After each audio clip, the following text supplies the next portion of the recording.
سبحان الله والحمد لله ولا حول ولا قوة إلا بالله. حضرت الصلاة يا عباد الله، حضرت الصلاة يا عباد الله.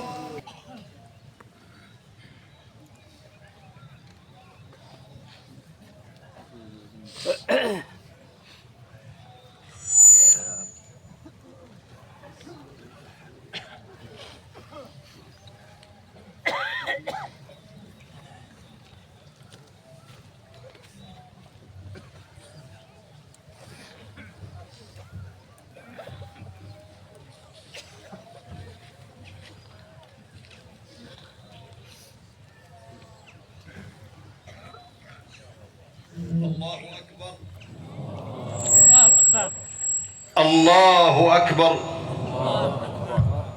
الله أكبر، الله أكبر كبيرا، والحمد لله كثيرا، وسبحان الله بكرة وأصيلا. فسبحان الله حين تمسون وحين تصبحون، وله الحمد في السماوات والأرض وعشيا وحين تظهرون. ونشهد أن لا إله إلا الله وحده لا شريك له، ونشهد أن سيدنا محمدًا عبده ورسوله أرسله الله رحمة للعالمين ونعمة مسداة للناس أجمعين، صلى الله وسلم عليه وعلى آله الطيبين وصحابته الغر الميامين، وعلى التابعين لهم بإحسان، صلاة وسلاما دائمين ما هلل مهلل وكبر مكبر. الله أكبر، الله أكبر، الله أكبر. أيها الإخوة المؤمنون والأخوات المؤمنات، اتقوا الله تعالى حق تقواه، فإن التقوى هي وصية الله للأولين والآخرين. قال تعالى: ولقد وصينا الذين أوتوا الكتاب من قبلكم وإياكم أن اتقوا الله. والتقوى هي خير الزاد وحبل النجاة، وتزودوا فإن خير الزاد التقوى. واعلموا أن هذا اليوم من أيام الله تعالى التي اختارها لعباده ليحمدوه ويشكروه ويظهروا شعائره ويعظموها، وهذا معنى من معاني صلاة العيد. الله أكبر، الله أكبر، الله أكبر. عباد الله، الغاية من هذا اليوم المبارك إقامة توحيد الله والتخلص من العبودية لغيره، وتحرير النفس من أهوائها. وهذا ما تشير إليه قصة إبراهيم وإسماعيل عليهما الصلاة والسلام، إذ أمر الله تعالى نبيه إبراهيم بذبح ولده إسماعيل بعد أن كان يسأله أن يرزقه ذرية طيبة سنين عددا. فلما وهب له إسماعيل عليه السلام أمره بذبحه ليخلص النفس لله، وليكون حب سيدنا إبراهيم لله فوق كل حب. فما على أبي الأنبياء وإمام الموحدين إلا الامتثال والتنفيذ. وكذلك فعل ابنه البار إسماعيل عليهما السلام. يقول الله تعالى: وقال إني ذاهب إلى ربي سيهدين، رب هب لي من الصالحين. فبشرناه بغلام حليم فلما بلغ معه السعي قال يا بني إني أرى في المنام أني أذبحك فانظر ماذا ترى. قال يا أبت افعل ما تؤمر ستجدني إن شاء الله من الصابرين. فلما أسلما وتله للجبين وناديناه أي يا إبراهيم قد صدقت الرؤيا إنا كذلك نجزي المحسنين إن هذا لهو البلاء المبين وفديناه بذبح عظيم. الله أكبر الله أكبر الله أكبر. أيها المؤمنون والمؤمنات، يستفاد من هذه الآيات أن هذه القصة رمز لتمكن فضيلة التقوى من قلوب أنبياء الله، وهو ما أثمر تضحية وتحررا. والتضحية هنا لها وجهان: الأول الإيمان بمقتضاه وهو الإخلاص والتسليم والتفويض لله تعالى، والثاني التفاني في العمل وفق أمر الله تعالى مع الإحسان والإتقان، وذلك ما يشير إليه قوله تعالى وناديناه أي يا إبراهيم قد صدقت الرؤيا إنا كذلك نجزي المحسنين. فالتصديق بالرؤيا إيمان صادق، والقيام بالفعل وفق أمر الله إحسان، فيتحقق في المحسن قول رسول الله صلى الله عليه وسلم أن تعبد الله كأنك تراه فإن لم تكن تراه فإنه يراك. وليس ببعيد على المؤمن المقتدي بنبي الله إبراهيم والمتأسي بالحبيب المصطفى صلى الله عليه وسلم أن يكون من المحسنين الشاكرين لأنعم الله المختلفة، وذلك بالإيمان الصادق والعمل الصالح اللذين هما شرطا الحياة الطيبة والسعادة الأبدية في الدين والدنيا والآخرة، وفي النفس ومع المجتمع وفي البيئة التي يعيش فيها. هذه القصة أيها الأحباب الكرام هي للتأسي، سيقت هذه القصة للتأسي وللعبرة، لأن يعتبر المؤمن بأبينا إبراهيم عليه السلام في التضحية في سبيل الله. تصوروا معي أنه ظل سنين عدد مشتاقا للولد، ولما وهب الله تعالى له الولد قال له اذبح هذا الولد. وما كان من إبراهيم إلا العزم على التنفيذ، العزم على التنفيذ، لم يتردد. هذا شأن المؤمن، وما كان لمؤمن ولا مؤمنة إذا قضى الله ورسوله أمرا أن تكون لهم الخيرة من أمرهم. إذا جاء أمر الله وكان أمر الله لا كلام، ما كان لهم الخيرة. وإسماعيل عليه السلام قال يا أبت افعل ما تؤمر.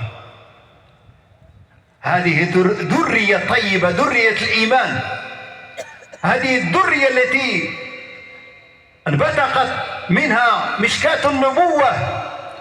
هذه الذرية الصالحة، ذرية سيدنا إبراهيم عليه السلام، هي الذرية التي أعطى الله تعالى بها المثل وأعطى بها القدوة الصالحة.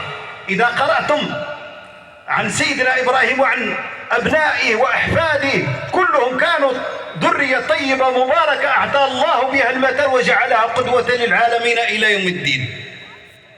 بارك الله لي ولكم في القرآن والسنة، وغفر لي ولكم ولسائر المسلمين، آمين. وآخر دعوانا أن الحمد لله رب العالمين. الله أكبر الله أكبر.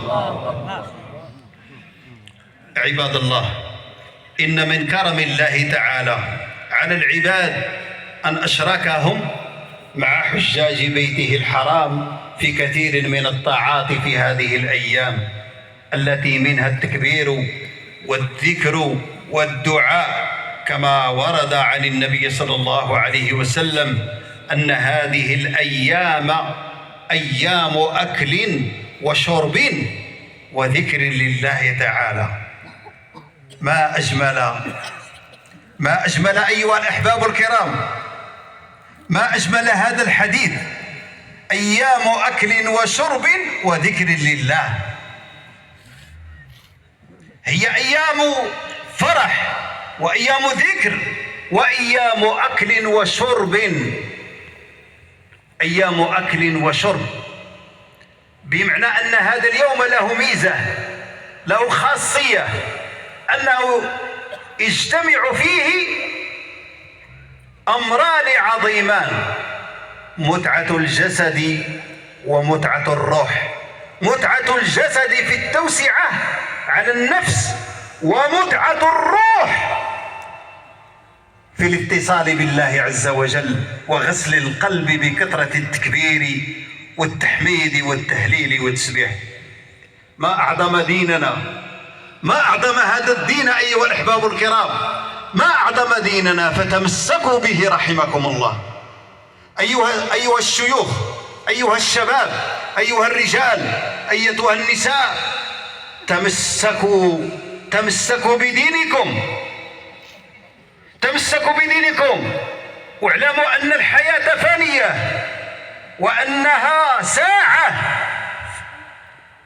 الدنيا ساعة أيها المؤمنون، أيتها المؤمنات، الدنيا ساعة، فتمسكوا بدين الله. لا تفرطوا في دين الله، لا تفرطوا في شعائر الله، لا تفرطوا في الصلاة، لا تفرطوا في ذكر الله عز وجل. فنحن مقبلون على الله، ونحن راحلون عن هذه الدنيا ومقبلون على الله تعالى. فاستعدوا أيها المؤمنون، واستعددنا أيتها المؤمنات للقاء الله عز وجل. لا تنسوا الله، لا تنسوا الصلاة، ولا تنسوا ذكر الله تعالى. هذه كانت وصية رسول الله: الصلاة الصلاة، الصلاة الصلاة. لا تنسوا أمر الصلاة أيها الشباب، لا تنسوا المساجد أيها الشباب، لا تنسوا المساجد. اعمروا بيوت الله، اعمروا مساجد الله عز وجل.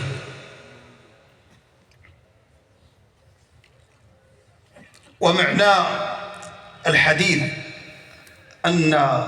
أنه يجب الإكثار من ذكر الله تعالى وحمده وشكره مع التوسعة على العيال في النفقة من غير إسراف. ومما ورد في لفظ التكبير: الله أكبر الله أكبر الله أكبر 3 مرات في أدبار الصلوات الخمس من ظهر يوم العيد إلى فجر اليوم الرابع. وإن زاد التسبيح والتحميد والتهليل مع التكبير فلا بأس، فإنها من الكلمات الأربع التي هي أحب الكلام إلى الله تعالى. ومنها الإكثار من الصدقة والعطاء لفقراء المسلمين ومحتاجيهم.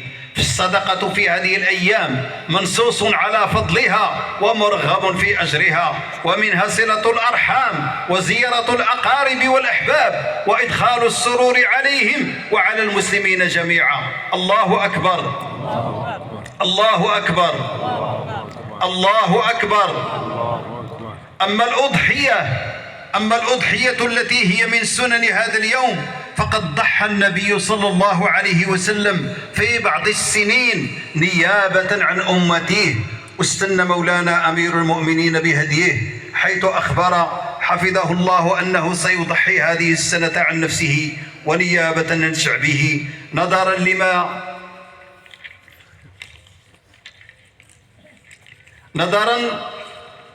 لما تعيشه بلادنا من تقلبات المناخية الصعبة المفضية إلى غلاء الأسعار وقلة الماشية، وأخذا بمبدأ التيسير الذي هو مظهر عام من مظاهر الشريعة. وعقيدتنا أن اتباع إمام الأمة فرض عليها في شؤون دينها. حفظ الله مولانا الإمام وجعله ذخرا وملاذا للبلاد والعباد ومنبعا للرفة والرحمة والتيسير. وبارك في صحته وعافيته وحقق له كل ما يصبو إليه من رقي وازدهار لبلده وأمته آمين.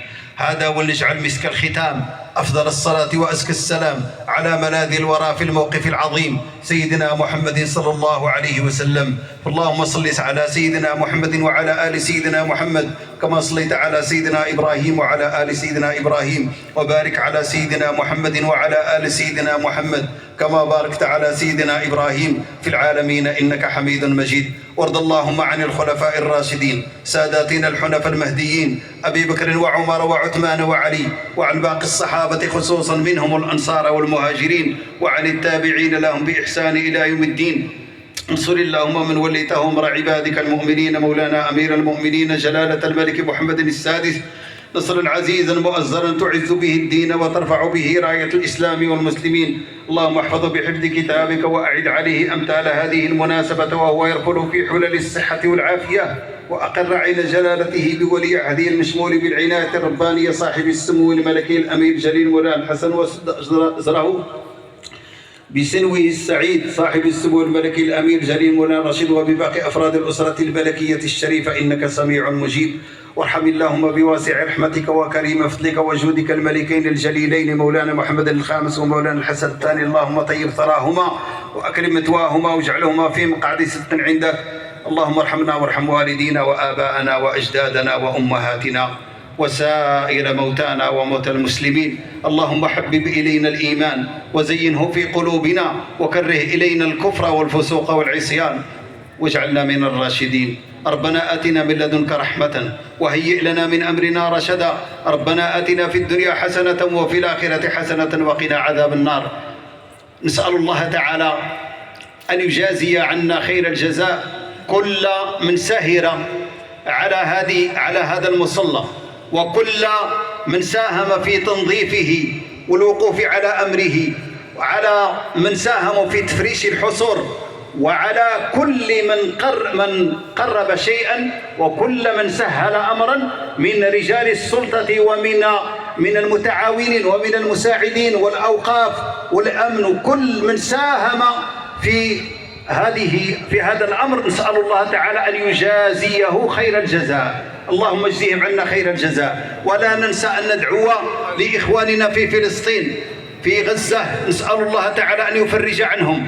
اللهم فرج عنهم، اللهم عجل لهم بالفرج يا رب، عجل لإخواننا بالفرج، اللهم عجل لهم بالفرج، اللهم عجل لهم بالفرج، اللهم عجل لهم بالفرج، اللهم يا أرحم الراحمين وأنت على كل شيء قدير، اللهم عجل لهم بالنصر والفرج يا أرحم الراحمين يا رب العالمين.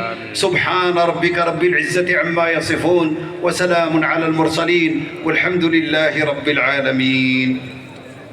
عيدكم مبارك سعيد، أعاده الله عليكم أعواما عديدة وسنوات مديدة إن شاء الله. نسأل الله تعالى أن يعيده علينا ونحن في أحسن حال إن شاء الله عز وجل، علينا وعلى الأمة جميعا، إنه على كل شيء قدير. والسلام عليكم ورحمة الله تعالى وبركاته.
لما حيت تلاقينا هنا كنت تعطيه انت في الشر.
هذا هو القبر ديال اختي فاطمه، الله يرحمها ويوسع عليها ويرحم جميع موتى المسلمين مشارق الله ومغاربها.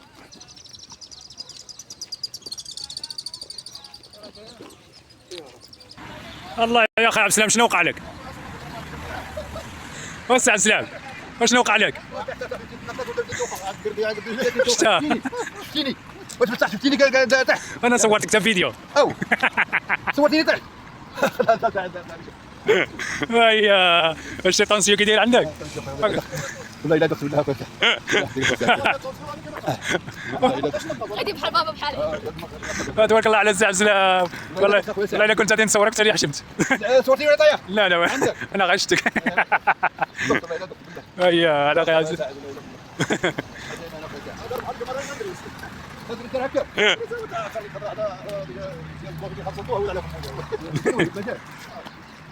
هاد السنة عندهم ما خرج، قال لك يسيروا انا عاد نجي. تبارك الله على خويا عبد السلام، تبارك الله على خويا رشيد. عيدكم مبارك سعيد، عيدكم مبارك سعيد وكل المتمنيات.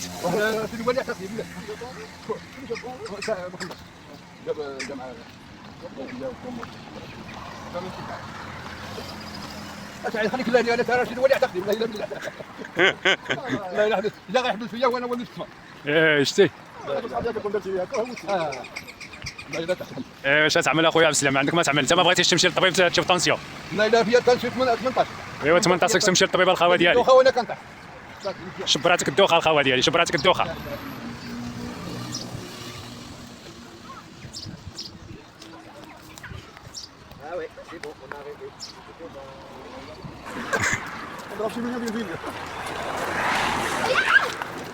لا لا ها؟ سلامات. تبارك الله على خير عبد السلام. هو البرج الشمالي، هو هذا. هذا هو البرج الشمالي.